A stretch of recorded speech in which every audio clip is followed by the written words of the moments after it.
तो मैं उनको भी बताना चाहती हूँ जो कहते हैं कि सरना कहाँ से आया। तो 1968 के समय में पंखराज बाबा कार्तिक उरांव जी के द्वारा ये बनाया गया। सोरेन जी की सरकार जो है आदिवासी की सरकार कहने वाली सरकार को संविधान से प्यार करने का नाटक करने वाले लोगों को मैं ये कहना चाहती हूँ, जितने भी मंत्री और विधायक और माननीय मुख्यमंत्री जो आज अपना जीत का जश्न मनाने के लिए ढकोसला और ढिंडोरा पीट रहे हो,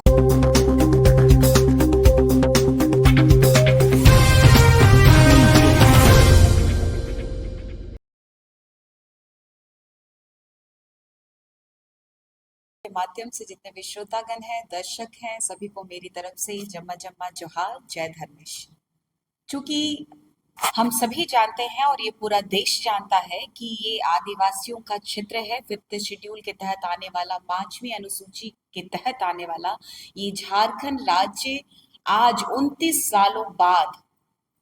सालों बाद हमारे झारखंड का अस्मिता, हमारे स्वशासन, जो हमारे पुरखों ने जो सपना देखा था, हमारी रीति रिवाज, हमारी परंपरा, हमारे लिए जो मूलभूत सुविधाएं जो संविधान की तरफ से मिलती हैं वो लगातार हमें मिल सके, इसके लिए प्रयासरत रही थी। लेकिन दुर्भाग्य इस झारखंड के राज्य के माननीय मुख्यमंत्री का, जो इस राज्य में हेमंत सोरेन जी की सरकार जो है आदिवासी की सरकार कहने वाली सरकार को संविधान से प्यार करने का नाटक करने वाले लोगों को मैं ये कहना चाहती हूँ, जितने भी मंत्री और विधायक और माननीय मुख्यमंत्री जो आज अपना जीत का जश्न मनाने के लिए ढकोसला और ढिंडोरा पीट रहे हैं, उनको मैं कहना चाहती हूँ कि भारत के संविधान के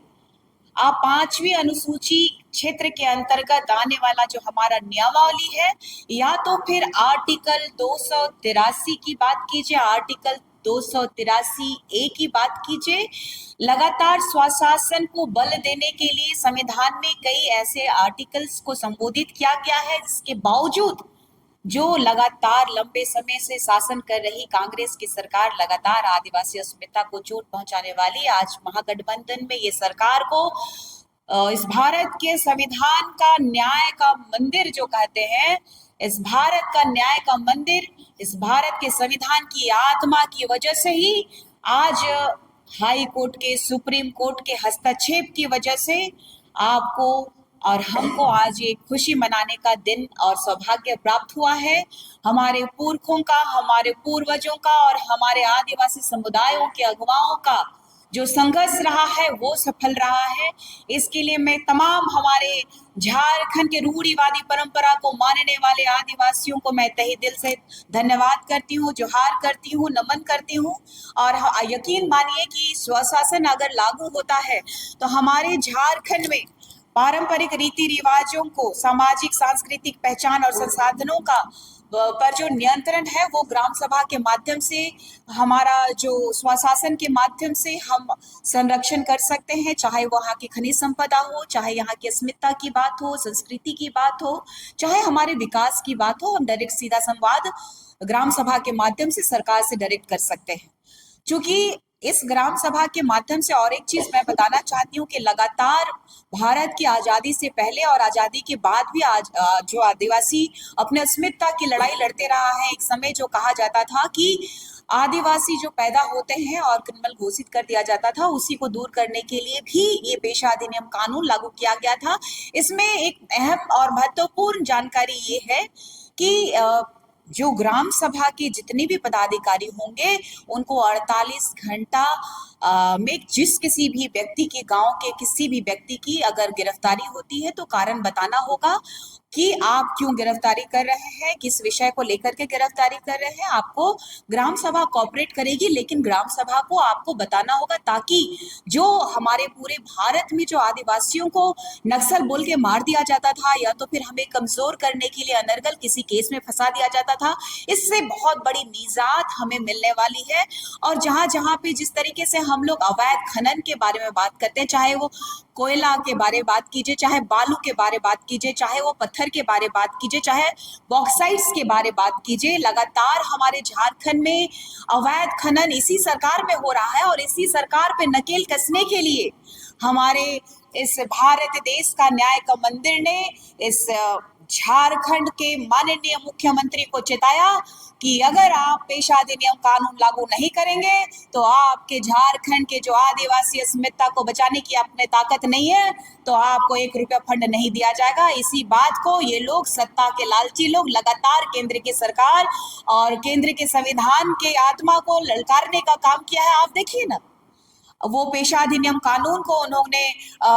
प्रेशर होने के बाद लागू किया है, वो भी स्पेशली कैबिनेट की बैठक करके। कैबिनेट में अनंत फानन में इन लोगों ने अपना नाक बचाने के लिए इन लोगों ने अपनी उपलब्धि गिनवाने की कोशिश कर रहे हैं, और जितने भी सरकार के चमचे और दल्ले प्रवृत्ति के, जितने भी माफिया प्रवृत्ति के लोग हैं, इस सरकार का गुणगान गाने लग रहे हैं। तो मुझे जहां तक लगता है,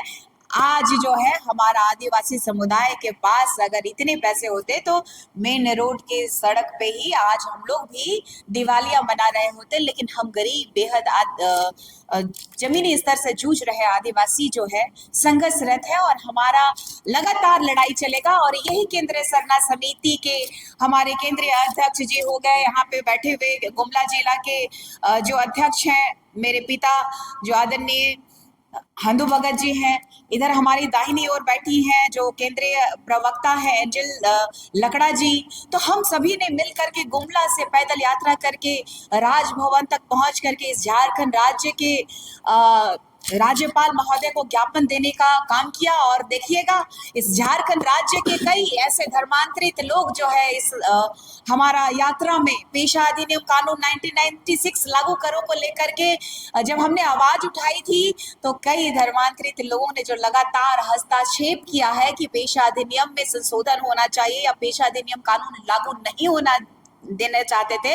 ऐसे लोग जो है बार बार हमें हादसे पे लेके जाने की कोशिश की है। लेकिन हमारा जो संघर्ष है, हमारी बुनियादी सुविधाओं के लिए कहिए, चाहे हमारे हक और अधिकार के लिए जो इस संविधान में अंकित है, वो हम लोग लगातार उलगुलान के माध्यम से अपना हक अधिकार लेके रहेंगे। और लगातार जो पंखराज बाबा कार्तिक उरांव जी ने जो केंद्रीय सरना समिति का गठन किया है, तो मैं उनको भी बताना चाहती हूँ, जो कहते हैं कि सरना कहाँ से आया, तो 1968 के समय में पंखराज बाबा कार्तिक उरांव जी के द्वारा ये बनाया गया केंद्रीय सरना समिति है। और सरना कहाँ से आता है और कहाँ से उत्पत्ति हुई है, उनको जानने की आवश्यकता है, जो लोग हमारी संस्कृति, हमारी परंपरा को छोड़ चुके हैं। अब हमारा अगला टारगेट होगा कि पेशा अधिनियम कानून जो है लागू हो चुका है, और धरातल पे किस तरीके से लागू कराना है, इस सरकार के बिचौलियों को किस तरीके से जो है हावी होना चाहते हैं उसको हावी नहीं होने देना है, इस पे हम लोग कार्यरत करेंगे। और साथ ही साथ जब तक डिलिस्टिंग नहीं होता है, केंद्रीय सरना समिति लगातार प्रखरता से अपनी संस्कृति, अपनी सभ्यता, अपनी माटी की रक्षा करेगा। और मैंने जो प्रण लिया था, ये अपने केस जो मुंडन करवा के मैंने राष्ट्रपति महोदया को, इस भारत देश के माननीय प्रधानमंत्री जी को, माननीय गृह मंत्री जी को हमने जो भेजा है अपने केस, और यहाँ के राज्यपाल महोदय को जब तक का जवाब नहीं मिलता है या तो फिर डिलिस्टिंग नहीं होता है, मैं प्रण लेती हूँ आप लोगों के चैनल के माध्यम से पुनः हमको बताना चाहती हूँ, जब तक डिलिस्टिंग नहीं होगा तब तक ये मेरे केस, मैं स्त्री के वेश में अपने केस को, मैं अपना जो खूबसूरती है उसको मैं स्थगित करती हूँ। और इसको जब तक कि केंद्र की सरकार ये चेतना नहीं उस मन में आती है कि डिलिस्टिंग वाकई करना चाहिए, हमारा जो जल जंगल जमीन जो खतरे में था, आज पेशा अधिनियम कानून जो लेके आए हैं, वैसे ही हमारी संस्कृति, हमारी परंपरा बरकरार रहे और हमारा हक अधिकार जो है माइनॉरिटी के लोग ना छीने, इसका भी हम लगातार उलगुलान करेंगे, प्रयास करेंगे कि हमारे लोगों को हर किसी संभव मदद पहुंचा सके और उलगुलान कर सके, न्याय की जीत हो। नमस्कार, जोहार, जय हिंद।